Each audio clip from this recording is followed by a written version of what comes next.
Hello everybody and welcome to the Damage Report. I'm John Arola. Oh, also, Merry Christmas, Happy Holidays, all of that. It is, of course, Christmas. Hopefully people are getting some well-earned time off of work to either celebrate the holiday or just to spend time with friends and family. That's also what we're doing because I'm not actually here right now. I'm off celebrating too. So what we've decided to do is to take a look back at the last year, but theme it in a particular way. It's been a rough year. I think we can all agree on that. And so as we close out the year, and especially on this particular day, I thought it would be fun to look back and look at a bunch of clips where we have fun at Trump's expense. And so that's what we've got, a couple of those for you. We're gonna be starting off going way back to January 11th when Brett Erlich joined me in studio to talk about Trump's press conference down at the border, where he was talking about the wall, the materials it will be built out of, and how he thinks medieval technology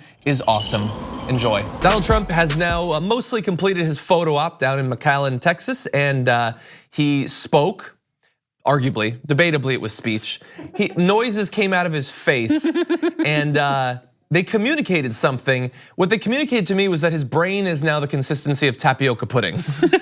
And we're gonna show you some clips to demonstrate that concept. So first, he's got it a little bit together in a couple of these clips. So first, here is him talking about the wall, how they have iterated on the design based on the demands of the Democrats. Here's the president. We're gonna build a powerful steel barrier. They didn't want to use concrete. I said, okay, I'll use steel, it's stronger. It's also more expensive, by the way, but it's stronger, I'll use steel. So we'll call it a steel barrier. Now people should be happy. They said concrete, we don't want a concrete wall. I said, that's okay, we'll build a steel wall. I like it better if you want to know the truth, Ted. And we'll call it a barrier instead of a wall. And I'm okay with that too. I don't care what you call it. That could have ended with, where am I? And it would have been totally consistent. When is home? How are this? So we're gonna build a great barrier. They didn't want concrete, so they probably wanted wall, because I assume what I got from them was that their issue with the wall was that it was concrete. So we're gonna do steel, which is better, it's stronger. You're gonna say more expensive. Yeah, it is more expensive. I like it better though. Steel's good. It's just I like so steel. weird. We'll call it a barrier, not a wall. Why do people care what it's called? I don't care. I like calling it a barrier. It's pretty so good. strange. It's all over the place. So he has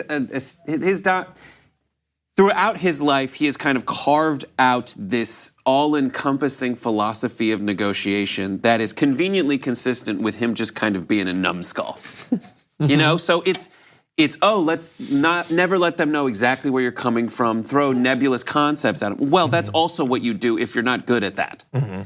So that's one thing. The other thing is, I've heard conflict. I love in the middle of it when he says, if you want to know the truth. It's like, I do. I would love to. That sounds like a great plan. Yeah. I'm not going to get it from you, especially if you say, at this point, now you're going to tell me the truth, which you're kind of admitting that you have been lying, but we didn't need you to admit that. Keeping them honest segment from Anderson Cooper. Right, it's like, shouldn't that be the... What were you doing before? We were keeping them lying. I don't mind it so much. So we just wrapped keeping them lying. Now it's time for keeping them honest. No, I like switching it up. Anyways, and then the other thing is, so what am I supposed to get from those times when you've told us that the steel barrier that you can see through is what your own Border Patrol people have advocated for, so because that's more functional for them. Yeah. And this was a speech given after an earlier point where we had already seen images of someone having sawed through your steel wall with a saw. Yeah, well, look, he's loose with language. So when he said he would build a see-through wall, what he meant was a saw-through wall. It's tense, is troubling for him sometimes. And also, I like your description of his negotiating strategy. So he has said, in fact, he doesn't like he's not going to announce back during the campaign what he's going to do in Afghanistan, because then the enemy will know their plans. Which that's a good step. You don't say what you're gonna do, but the next step, next level thinking is don't know what you're gonna do, then no one can figure it out. Yeah, so anyway, we got like more video though. Plausible deniability. I just wanna say about the steel before you go forward. In the long term, I think this is the next step of his strategy is he knows it's a last ditch effort to get his wall or not get his wall. He is saying the word steel over and over and over again, which is synonymous for Pennsylvania, over and over and over again. So when this wall finally gets shut down, then he can go back and say, Pennsylvania, I wanted to bring money to this state, and they told me no. Yeah. That theory, we will know that that's true if one day he's saying it's going to be a steel wall, the next day it's going to be made of orange peel. And then coal. Yeah. Okay, so look, that was a little bit bad and weird and rambling, but not really worse than anything he normally says. Check out this. They say a wall is medieval. Well, so is a wheel. A wheel is older than a wall.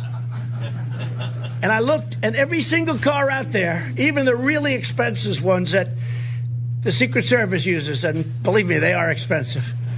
I said, do they all have wheels? Yes. Oh, I thought it was medieval. Older than the wall, you know that? And there are some things that work. You know what? A wheel works and a wall works. Nothing like a wall. A wheel works and a wall works, and well, wheels wall in, well.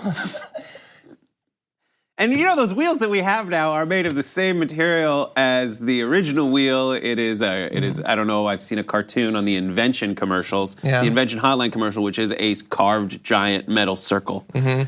Well, and that's it, we only use medieval inventions. That's actually when he cuts off innovation is medieval. The original lever, inclined plane, and wheel. Yeah. And that's it. Wheel wells and then there's white wall tires. That's confusing because it's a wall with a wheel, and that is the craziest person who has ever been obligated to have an audience. It's weird because it's so expensive, but it's also free association. Exactly. Look, we're joking and everything. That's just a crazy person ranting. And people are looking at them. And it started to remind me as I watched more of these clips of the Kanye West thing, where you remember, like, he went to the White House and he was saying a bunch of crazy things, and then some people were saying, at what point are we just laughing at mental illness?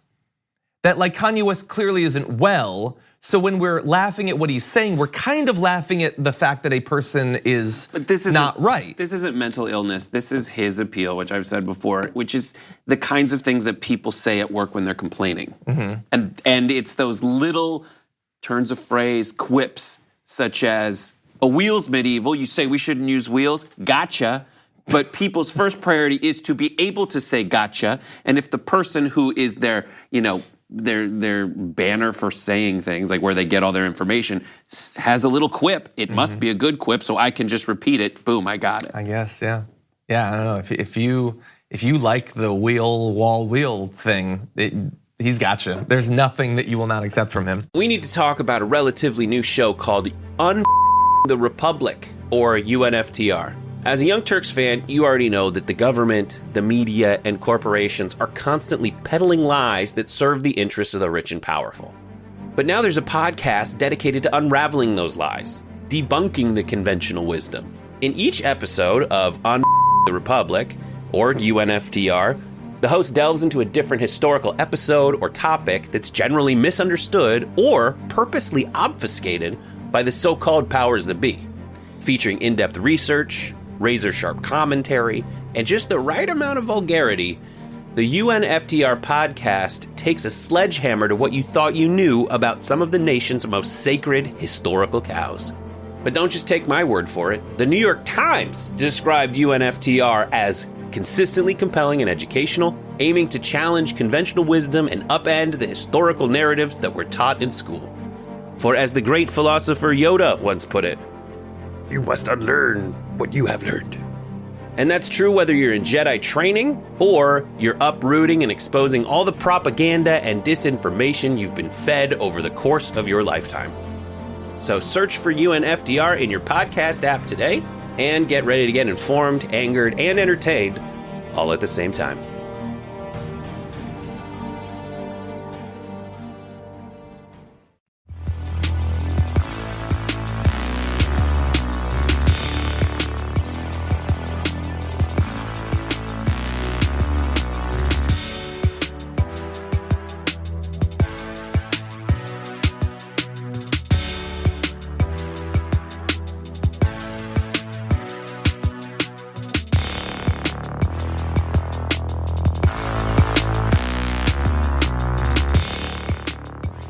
Trump is a laughingstock, but we can't ignore the fact that for millions of Americans, they believe some kind of crazy things that they've been told about who he is and how he started off, how he got involved in business, and the sort of education that he had, something that he likes to brag quite a bit about. And so earlier this year, we delved into the actual evidence we have concerning Donald Trump's education, and here's what we found. Donald Trump loves to brag about his education. He went to Wharton School of Finance, University of Penn, great institution. And he brags about it constantly as an example of how he is a genius, a very stable genius. In fact, there's a few issues with that as well. And it really cuts to the core of the myth of Donald Trump. Who is he? Why did he end up where he did? And what happened along the way? Now, there's some other examples of this. Before we get into his education and the new stuff we figured out thanks to the work of Michael Kranish at the Washington Post, we know that how he got started in business is just a big old lie. He says that he was given a small loan of $1 million, which actually works out to $413 million in today's dollars. That's what he actually got. Leaving aside the fact that if you were to get a $1 million loan, that's significant, would allow you to start businesses that the vast majority of American people don't actually have access to that sort of resources. But that's the business stuff. We also have why he wasn't Staff Sergeant Trump in Vietnam, because he got a number of educational deferments and then bone spur deferments, which we know were made up. He doesn't have bone spurs. He never had bone spurs, in the same way that he never had a small $1 million loan from his father. But now we also have some information about that whole Wharton thing that he loves to talk about. So look, for decades, he's cited his attendance there as evidence of his intellect. And he says that it was, quote, one of the hardest schools to get into, the best school in the world, calling it, this is an actual quote, super genius stuff. I think that if you ever say the phrase super genius stuff, you can't claim that you're a genius at that point. But he proceeds. And the interesting thing, though, is that for all that he loves and has for decades bragged about going to Wharton, he's never really proven that he did well there. He talks about it, and so we're gonna talk about the evidence that we do have. He, remember, by the way, questioned the academic standing of President Barack Obama, but has never released records showing how he got into that school or how he performed once he got there, even though he's big on other people's records. He's big on other people's paperwork. And so now we have this guy Nolan. So James Nolan had worked in the Office of Admissions at that school when Donald Trump was being considered, and he says that he witnessed family pressure from Donald Trump's family, who was already at that time rich and well-connected in the area, putting pressure on the admissions office to let him in. It wasn't Nolan's decision to let him in, it was Nolan's boss. Now Nolan's boss is no longer around, he's not living to testify to exactly what happened, but he said that there was a lot of pressure put on the dad to let him in. But the thing is, that's not really the end of the story, because if we look at Wharton now, it seems like, well, it's super hard to get in there. So it is a big question. Did they put pressure on the admissions office to let him in? But the thing is, that's today. Admission standards were not the same 50 years ago, back when Donald Trump was trying to get into college. In fact, Nolan attests to this, saying that at the time that Donald Trump was trying to get in, more than half of applicants to Penn were accepted. And transfer students like Donald Trump had an even higher acceptance rate based on their college experience. A Penn official said that the acceptance rate for 1966 was not available, but noted that the school says on its website that in 1980 it was still slightly greater than 40%. Today, yes, it's like 7.4%. It's like a lot of Ivy League schools, very difficult to get in, but that wasn't really the case back then. And so to some extent, the myth of the educational attainment, not to say anything about the school or whether it was good or not, but it was much easier to get in back then. I went to UConn, it's no University of Penn. But it was a lot easier to get in when I got in than even now. That's something that we're seeing basically across the board. And Nolan sort of summarizes, saying it was not very difficult, talking about the time in 1966 when Trump applied.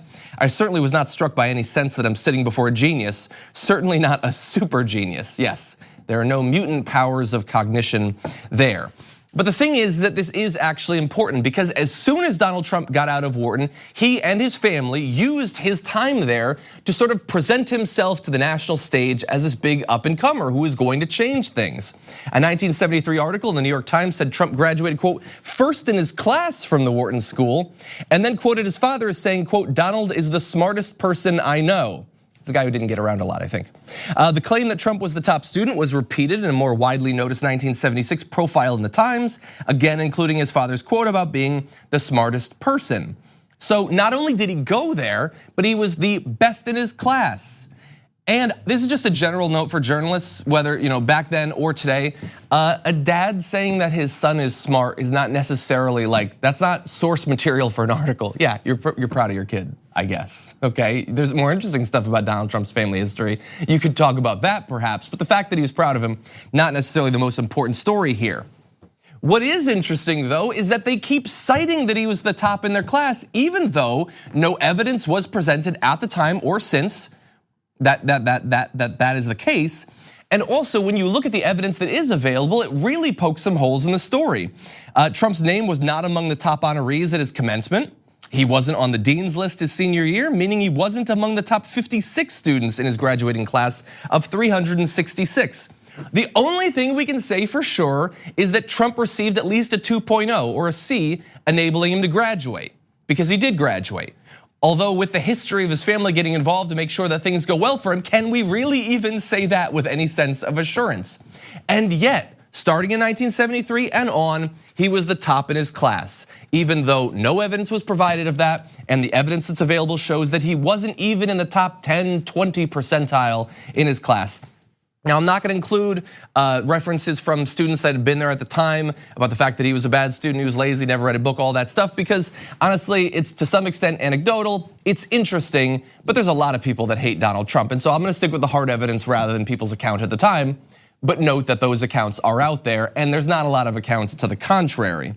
And the thing is, that was decades ago, but Donald Trump has stuck ever since saying, I'm a genius, my access, my presence in Wharton proves it.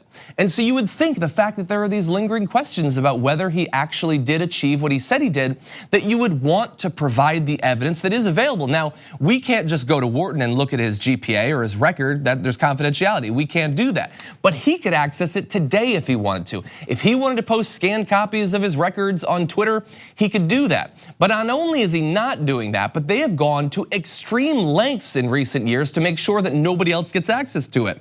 During his 2016 presidential campaign, his personal attorney, Michael Cohen, who would eventually end up in jail, threatened colleges with lawsuits if his academic records were released. Now, the thing is, we can't say for sure that if you're willing to sue someone to stop your records from getting out, that means your records were bad. But you're a reasonable person, right? I like to think of myself as a reasonable person. Would you sue someone to stop your straight A's from being revealed to the world? Maybe if you were one of the most humble people in the country, you would do that. But if I were to create a list ranking Americans on humility, my wrist would give out before Donald Trump's name would appear. And so it seems far more likely that they were deathly afraid that the truth would be revealed, a truth that would undercut a more than half-century-long attempt to portray Donald Trump, one of the most vigorously, enthusiastically stupid people in our country, as some sort of super genius stuff. And so look, as I said, it's out there. He could release it if he wants to, but he's probably not gonna listen to me. I will instead refer to one of the only people in the country that Donald Trump actually respects, who said, let him show his records. That was Donald Trump talking about Barack Obama. Now, we don't have the obvious racist motivation in this case, but questions do remain. And so it's on Donald Trump at this point. I'm saying you have what seems to be a verified record of being a dummy. It's up to you to fight back against that.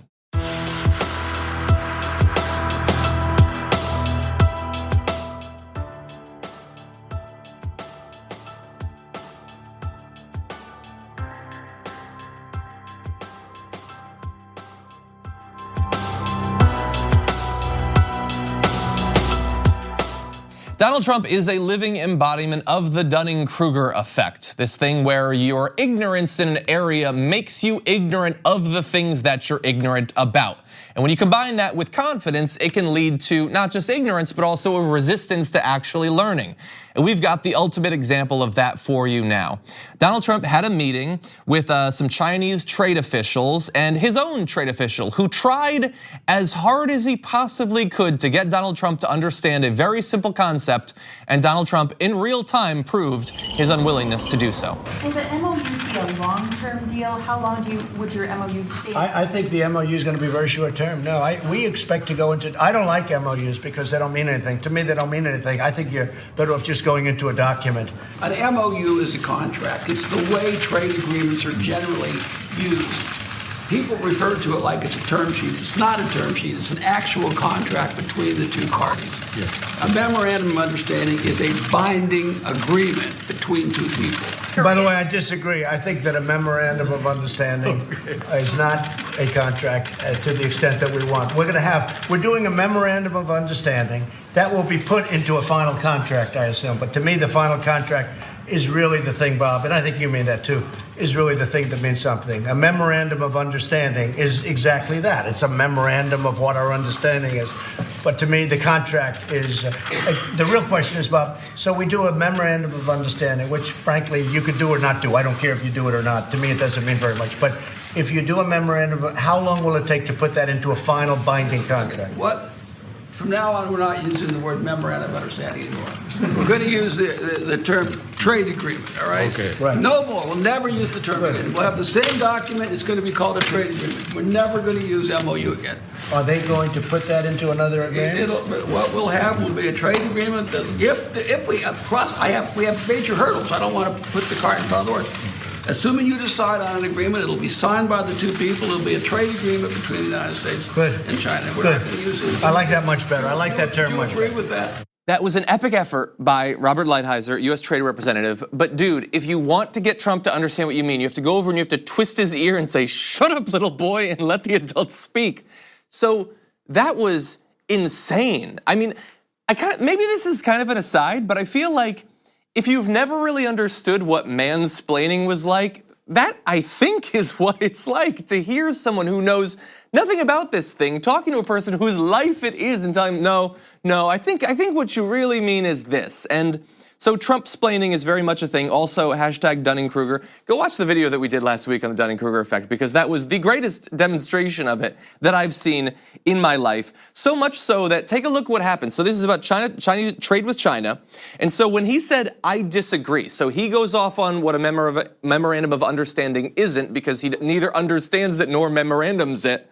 Then there's a big explanation of what it actually is. And he responds with, "I disagree," said a scowling Trump, causing the top Chinese negotiator to laugh. To laugh at him because he doesn't know what he's talking about and he just had it explained to him. So this is an issue that supposedly, as president, Donald Trump cares a lot about and knows a lot about. In the campaign, he was saying, he talked constantly about trade and how much he knows about it. But he apparently knows less now than he did then, if he knew anything at all at that point. So look, I will attempt to be, and I understand this is breaking my promise because I promised never to be fair to Trump. I will try to be a little bit fair.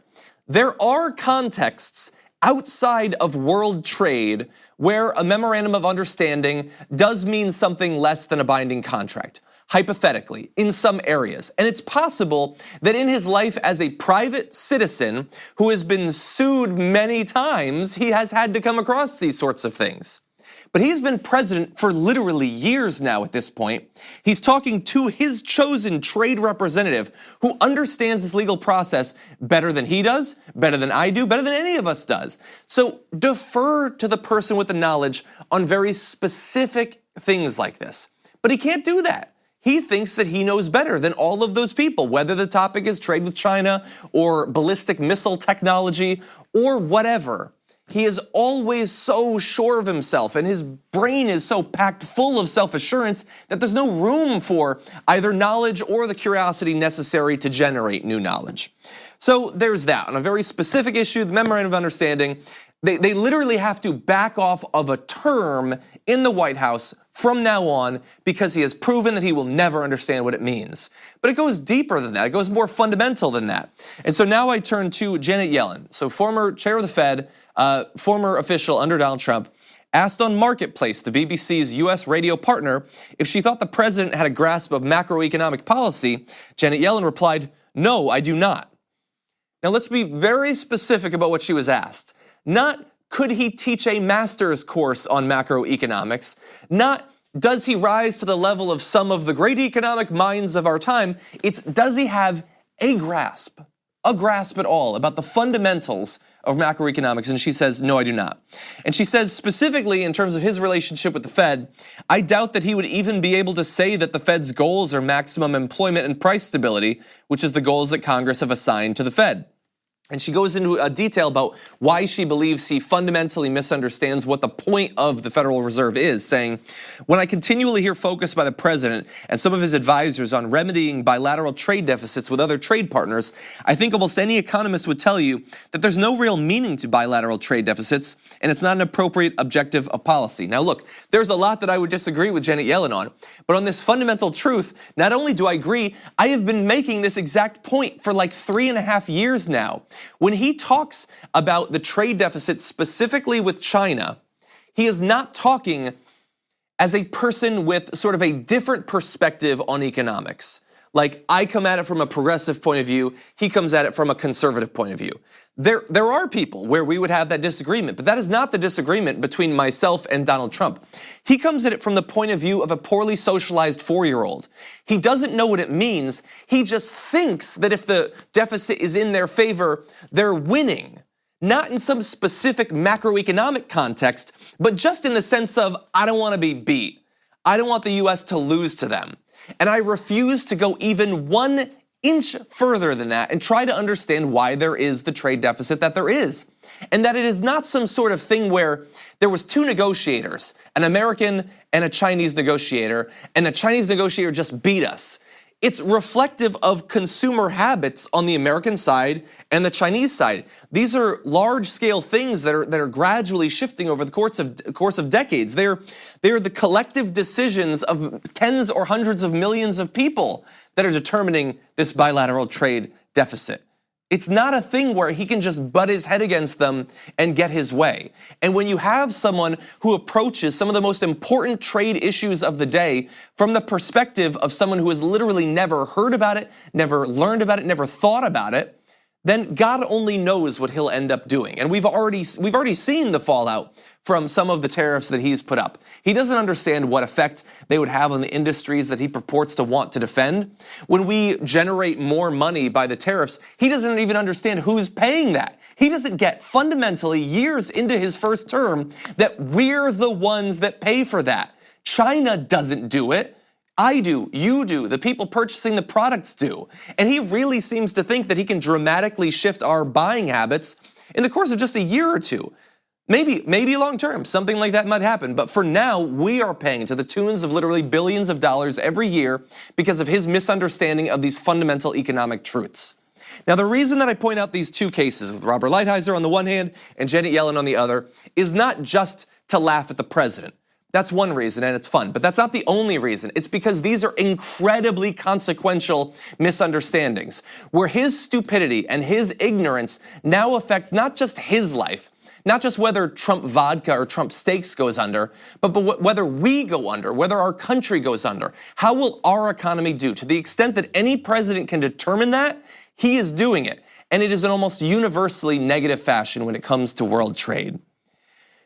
There are experts who get things wrong. Brett and I are actually, we're in the initial stages of a possible book about the history of humans getting the most important things wrong in different fields. So you don't need to defer on experts on everything. And people have agendas. But on basic truths like what a memorandum of understanding actually is, what the point of the Federal Reserve actually is, Donald Trump, I beg of you, before you destroy us all, listen just a little bit to the people who have spent their lives learning about this stuff.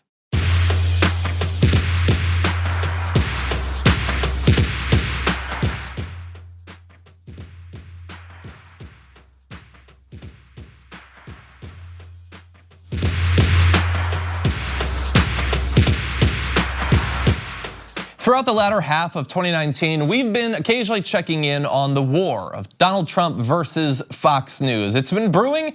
It's even had some casualties. Shep Smith is now gone because of this conflict.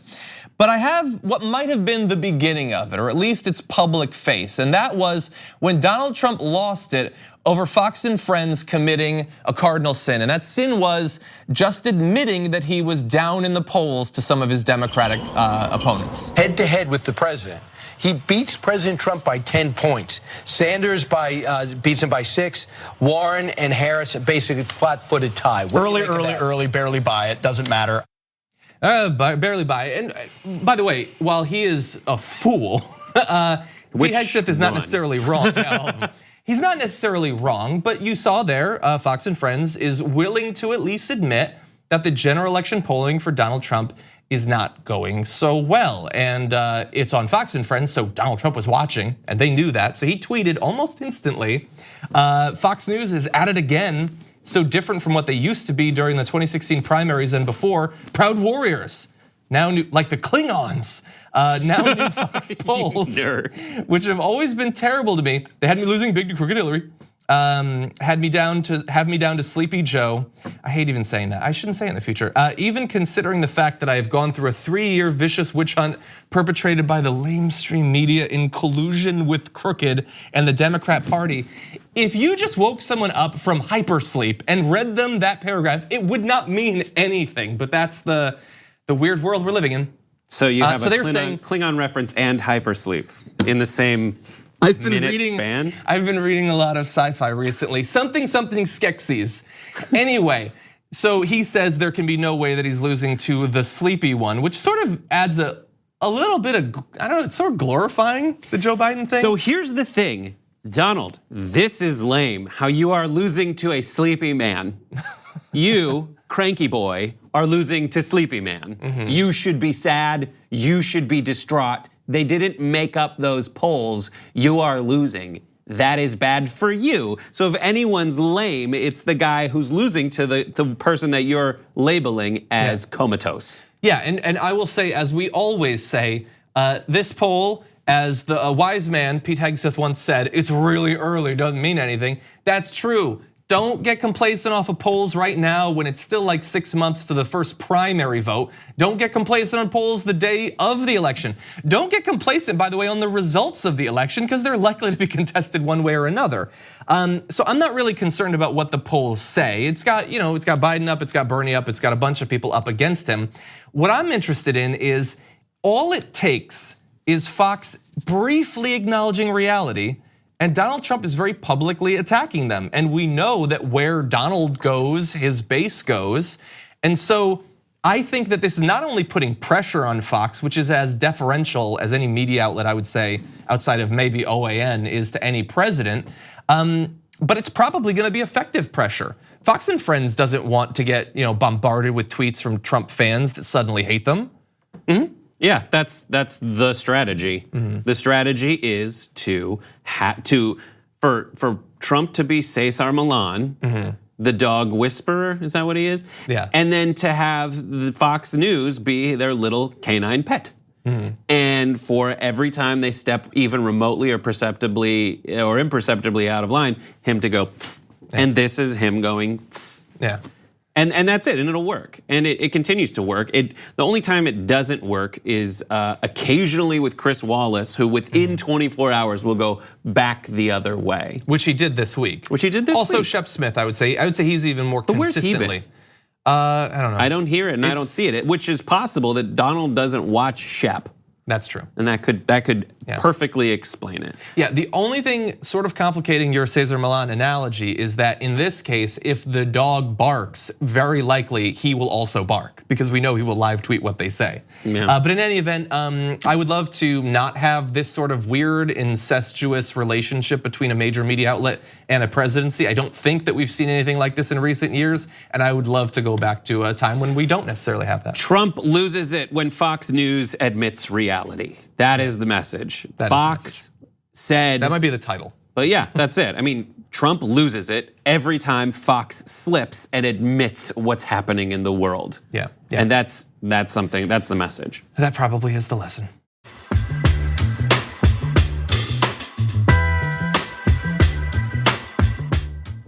It's Christmas, and Donald Trump is, of course, a Christian. And so I thought it made sense to go back to an old interview that Donald Trump did where he was asked what his favorite verses of the Bible were, and take a look at how he responded. Evangelicals love Donald Trump. They consider him the chosen one, and he considers himself that as well. The way I know is he recently called himself the chosen one and also referred to a friend of his who said that he was like the king of Israel. But my question now is, has he even read the Bible? Here's our evidence. You mentioned the Bible. You've been talking about how it's your favorite book. And you said, I think last night in Iowa, some people are surprised that you say that. I'm wondering what one or two of your most favored Bible verses are and why. I wouldn't want to get into it because to me that's very personal. You know, when I talk about the Bible, it's very personal. So I don't want to get into verses. I don't want to get into. There's no verse that means a lot to you that you think about or cite? The Bible means a lot to me, but I don't want to get into specifics. Even to cite a verse that you like? No, I don't want to do that. You're an Old Testament guy or a New Testament guy? Probably equal. I think it's just an incredible, the whole Bible is an incredible, I joke very much so. They always hold up the Art of the Deal. I say my second favorite book of all time. But I just think the Bible is just something very special. Trump fans, come on. You watched that. You think that he's read even a verse of the Bible? Yeah, it's very clear when he says equal. I like them both. I like the new one. You got to have a new. You gotta have the new one, but you gotta know the old one. Old conservatives like old stuff. Okay, it's like George Costanza trending like he has no idea what this job is. Like Flavin. Yeah, well, who's your favorite? No, it's like David Brent when his favorite musician is Beethoven, and they're like, "What Beethoven do you like?" And he's like, "Oh, all the hits, the big ones." I'll go another Office reference. It's when name another Smokey Robinson song. From the Smoke Man. Yeah, I love the Smoke Man. That's it. It's one thing to be like, name a verse. Okay, first of all, if you're the chosen one, you're the Lamb of God, you should be able to come up with something. But okay, that's hard because you have to come up with a specific thing. But when they say, do you like the new or old? Just choose one and go with it. Dude, you can't even picture Trump reading a magazine, let alone the Bible. He doesn't even proofread his tweets. That's 140 characters. I didn't write it, don't care. Yeah. But if he thinks he's God, then we convince him that those are his words. Maybe we can get him to read it. Exactly. And but so, go for it. What were you gonna say? I was just gonna say that's not their act. So this is stuff. It's like you want to hold these people and show them as hypocrites, right? You guys are hypocrites. And you're disingenuous. What you're saying. I would like that. Right, and you want them to say you're right, but they're not gonna. No, I think that by the close of this video, dude, that was Mark they will be Halperin. typing emails To put this, you're right, John. And it goes, I think you said it, like this is an old video that came to light, and the reason. Well, no, I mean it was a thing back in the day, but especially back in the day when Mark Halperin still had a television show. Exactly, he's not back on the news. When Rope-a-Dope Mr. Halperin did. Yeah, So, but no, it's the chosen one, the King of Israel. All of the him implying that he has got God's divine essence infused in him. Dude, they think you kill babies, so that's a good point. I haven't. It's really all it comes down to. I hate to tell you. But look, for evangelicals, I get that they'll still think plausible deniability. Maybe next to his bed, next to the book of Hitler speeches, he's got a Bible. Technically, okay. Well, if I can't convince you with his lack of knowledge of what's actually the text in the Bible, perhaps I can convince you with the text of Trump. So let's compare the actual chosen one with Trump on a few issues. So let's turn to Jesus on enemies. Jesus said, "Love your enemies, do good to those who hate you, bless those who curse you." Trump has said, when people wrong you, go after those people because it's a good feeling because other people see you doing it. I always get even. What's an eye for an eye? That is like something a henchman in Spider-Man would say. So the truth is he just likes the Old Testament. He does seem to like run with it. Okay, there's a lot of people who like the Old Testament. Not necessarily, I mean, the evangelicals tend to like the new one, because the whole Jesus thing. So let's turn now to Jesus on humility. Jesus, those who exalt themselves will be humbled, and those who humble themselves will be exalted. To which Trump adds, sorry losers and haters, but my IQ is one of the highest, and you all know it. Please don't feel so stupid or insecure. It's not your fault. Hey, it's not your fault. That's nice. He won't be humbled. No, it just seems like Jesus is wrong with these quotes. You think so? Wait, you come out of these comparisons thinking Jesus was naive? Yeah. Okay, well, I mean, no, I think you're wrong, I but I went to forgive Catholic you school. because Jesus says on forgiveness. No, what are you gonna say? Yeah, well, I went to Catholic school. I know all the teachings of Jesus. I took tests on them, and they're all like, "Be nice to people. Blessed are the meek, for they shall inherit the earth." And I don't like people who are using God's house in a terrible way. My temple should be a house of prayer. But you've made it a den of thieves. Get out. That's what I remember from Jesus Christ Superstar, the musical. But that's what you studied. But like, Okay, that was, you were in it, I remember. The Cliff's Notes with mnemonic devices of music. But the truth is here, like all of this stuff, the evangelicals out there, they are just trying to be holier than thou. And they built into it is this weird hypocrisy of forgiveness that is a get out of jail free card, and you don't know his heart, you don't know anyone else's heart, and it is this everyone loves to live in a little bubble that makes them happy, and they don't want you to make it complicated on them. They just know that the right is the evangelical side, and I'm with them, and my individual representatives represent that. And Trump is fine. I've picked my battle, and my battle is abortion, and you're a baby killer. And every time you point out what Trump said that was kind of a bully kind of thing to say, that's small ball compared to all the mutilated baby corpses. You're saying that he does some bad things, but they can forgive him. But that's what that's I don't agree with them by any means, but that's what it comes down to. It's just hilarious to me that Trump does not know anything about the Bible, and this is what he thinks is an awesome answer. It is very clear he doesn't know anything about it.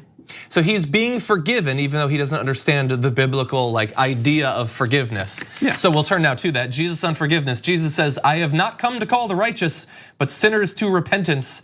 To which Trump adds, "Why do I have to repent? Why do I have to ask for forgiveness if I'm not making mistakes?" That's evangelical, right? I didn't do anything wrong. What's the problem? I'm just gonna read one more just because it's fun. Please do. So Jesus on wealth. "Do not store up for yourselves treasures on earth where moths and vermin destroy and where thieves break in and steal. But store up for yourselves treasures in heaven where moths and vermin do not destroy and where thieves do not break in and steal. For where your treasure is, there your heart will be also." To which Trump adds, "Part of the beauty of me is that I'm very rich." Okay, I know nobody's gonna care because nothing matters and nothing ever changes. I just thought we should correct the record just a little bit, even though it doesn't matter. True, Trump does not Bible well. Exactly, yeah, new world. So hopefully you enjoyed that little look back at the year 2019 and before through the lens of wanting to have a little bit of fun at Donald Trump's expense. We had fun recording it, and it's occasionally nice, what with how serious the news is, to just laugh a little bit. And Donald Trump does occasionally, in addition to everything else he provides for us, he does provide that. Beyond that, I hope that you're enjoying the holidays. I know that we are. We really enjoy being able to have this little break. But don't worry, if you're looking for live news, that will resume very soon. We'll be back in the studio before you know. Thank you for joining us. We'll see you on the next one.